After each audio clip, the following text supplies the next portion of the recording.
Good morning, you guys. So today we're going to be reviewing how to factor. So there are different times where you're going to factor when, especially when we're dealing with rational functions and pre-calculus. So go ahead and take out a sheet of paper and title it Factoring Review.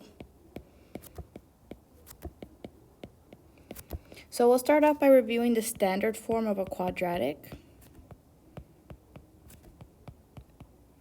which is y equals ax squared plus bx plus c.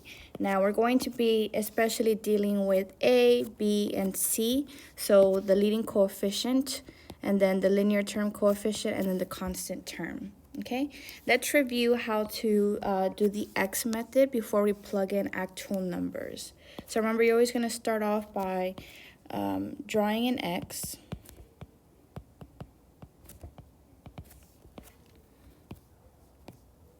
And at the top, you're going to put a times c. At the bottom will be b. And then you're going to make two fractions so that the denominator on both of them is a times x. And then at the top, you'll have the first factor and the second factor on both of those fractions. Okay, so let's start off with an example. And I want you to make a subheading on your notes, and this will be case 1. And this is when the leading coefficient of 1.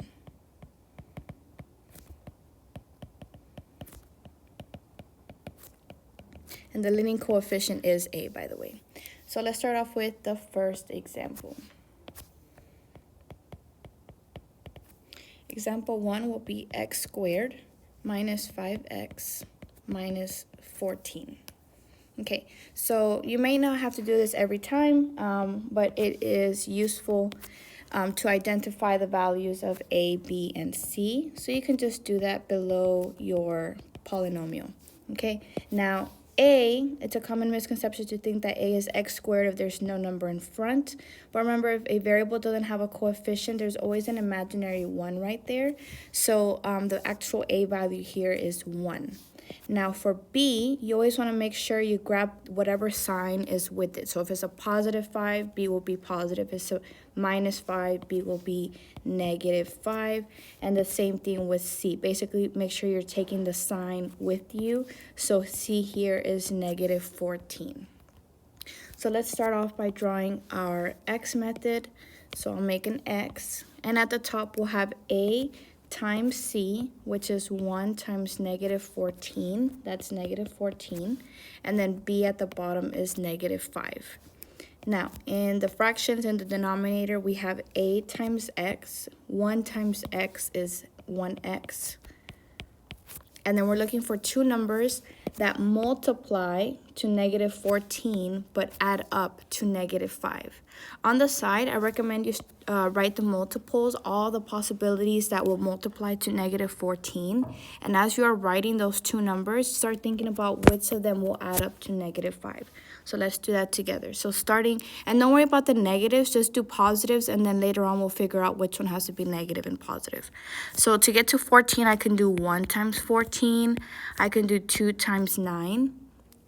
And just by looking at, sorry, not 2 times 9. What am I thinking? 2 times 7. All right, and just by looking at this, I can see that 2 and 7 in some combination, I know I can get negative 5. Now, if this number is negative, that means the bigger number has to be negative. So I know a negative 7 plus 2 or 2 minus 7 will give me negative 5. Now, it doesn't matter which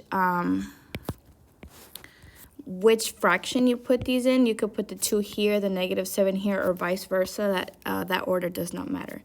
So let's do 2 and then minus 7. So then after you get this far, all you have to do is write these starting from the bottom and then going your way up. So the first factor, and again, we don't have to write 1x. So we'll do x plus 2 times x minus 7. And that will be our final answer in factored form.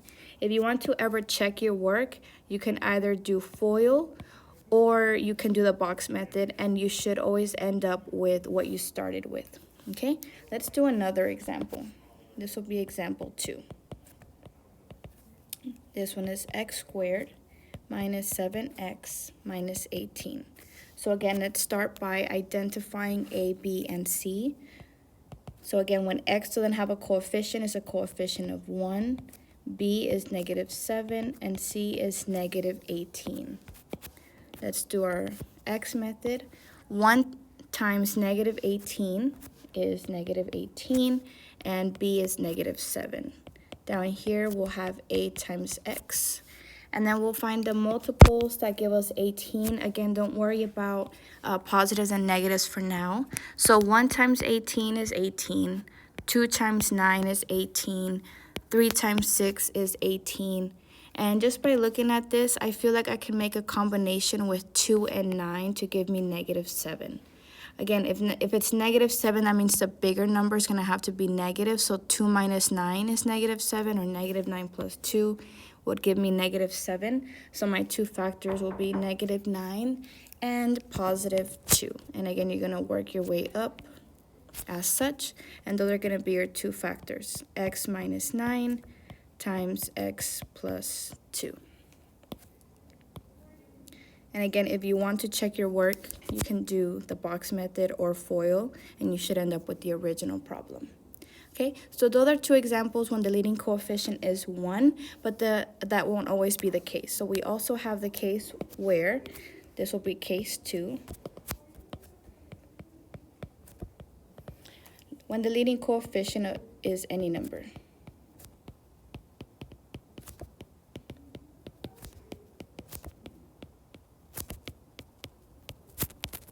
Okay, and let's do our first example. I already forgot what colors I was doing. Oh, purple. Example 1.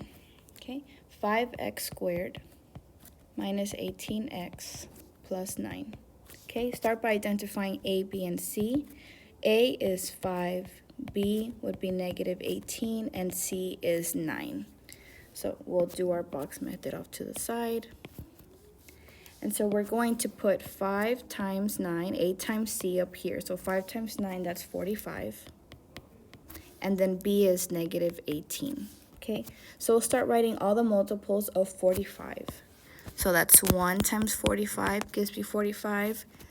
3, whoops, that's an ugly 3. 3 times 15 gives me 45. 5 times 9 gives me 45. Now let me analyze. I think these two numbers in some way will give me negative 18. Now you got to think about this, because when I multiply them, I get a positive.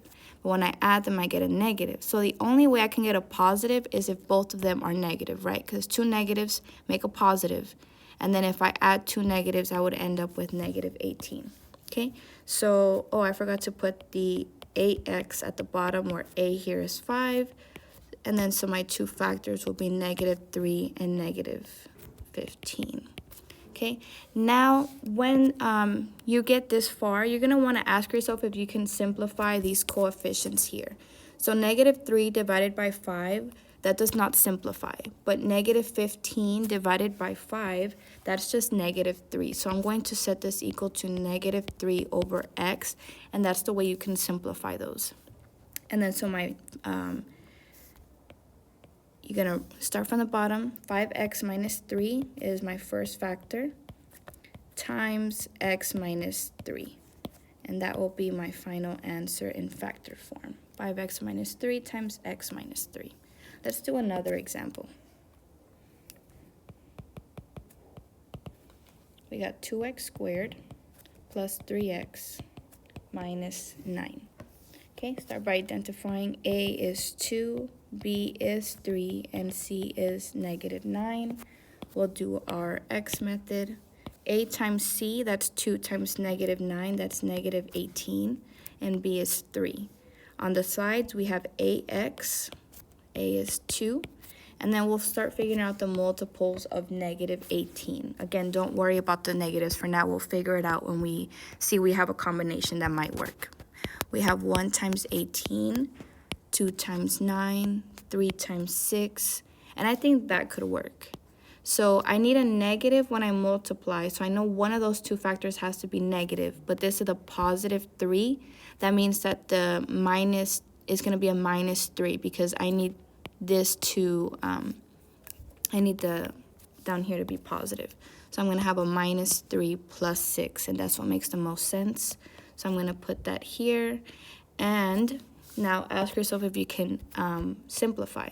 Negative 3 divided by 2, that will just stay as is, but 6 divided by 2 is 3. So I'm able to rewrite this as 3 over x, and then I'll just, write my factors starting from the bottom. So that's 2x minus 3 times x plus 3. And that will be my final answer. Okay, so those are two examples when the leading coefficient is any number. Then we have a third case, and we did some of this on the first day of school. So this will be case 3, and this is when you can just factor out a number or a variable. Okay, and let's start with an example. So we have 2x squared minus 4x plus 8. So you want to analyze every term and see what's the greatest common factor. So they don't all have an x. These two have at least one x, but this one doesn't. So that means we're going to be probably looking at the coefficients. I see that they're all divisible by 2. So that means that I'm going to be able to factor out a 2. Okay, and so if I take a 2 out of x squared, or basically what you can think about it as is that you're going to divide everything by a 2. So if I take out a 2, I'm just left with x squared. On the second term, negative 4 divided by 2 would be negative 2x. And on the last term, 8 divided by 2 is just positive 4. And the way that you know you did it right is that if you redistribute this, you should end up with the same thing, right? So 2x squared, and then 2 times negative 2x is negative 4x, and 2 times 4 is positive 8, which is what we started with originally. So we know we factored that out correctly. Okay, so that's factoring out a number. Let's do an example where we're going to factor out a variable. So we have example 2, 3x squared, 3x cubed minus 4x squared minus x. Okay, so I see that they all have at least one x. This one has 3, this one has 2, and this one has 1. So they all have at least 1. They don't have any numbers in common. None of the coefficients are divisible by each other. So in this instance, the greatest common factor will just be an x. Okay, so again, you can think about it as if you're dividing everything by x. So if I take an x out of this one, I'm only left with 2 x's, because one of these will cancel out 1, and I'm left with 2. So that'll leave me with 3x squared. On this one, 1x will cancel out one of these x's, leaving me with just 1x, so minus 4x.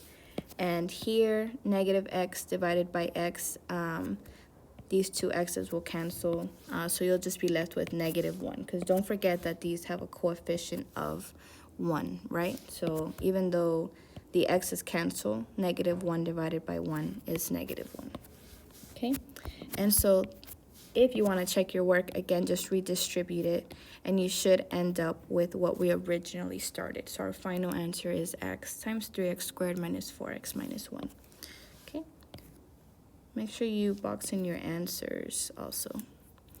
All right.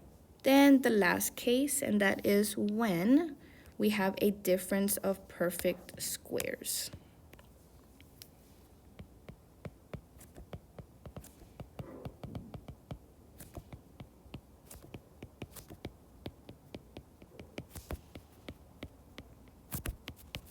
Okay, difference of perfect squares. And let me write the formula for that so you have it in your notes. So that is when you have a squared minus b squared, and that's equal to 2 factors. One that's a plus b times a minus b. Now the important thing here to remember is that it has to have minus. That's what the word difference means, right? If your question says plus b squared, then it is not difference of perfect squares. Okay, so that's only applicable when it's 2 perfect squares are being subtracted. All right, so let's do our first example.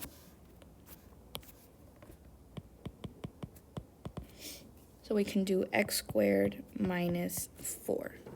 And so basically what you're going to do, so notice that to get here and here, they had to take the square root to figure out what the actual a value is. So what you can do is take the square root of these individually. And so basically what you get when you take x squared, the square root of x squared is x, right? So that means that when we take the square root, a has to be x. And when we take the square root of b squared, b has to be 2. So when we write our factors, we're going to have x plus 2 and x minus 2. And that will be our final answer in factored form. Let's do another one. Example 2. That would be, let's do 4x squared minus 9. Okay, so again, you're gonna want to take the square root of these. Now this one is similar to a question we did on the quiz. So remember, you can split up, or you can do it all in one if you want. So square root of 4 is 2. These cancel, so we're left with 2x for a, and then the square root of 9 is 3. So that means b has to be 3. So when I write my perfect square, I have a, which is 2x, and then we're going to have plus b, which is 3, and on the other side, the same thing, but instead minus 3. And so that's how you do the difference of squares. Another thing I want to point out is that, let me go back up to standard form. These aren't always going to be in this order, but a always corresponds to the x squared term, b always corresponds to x, and c is always the constant.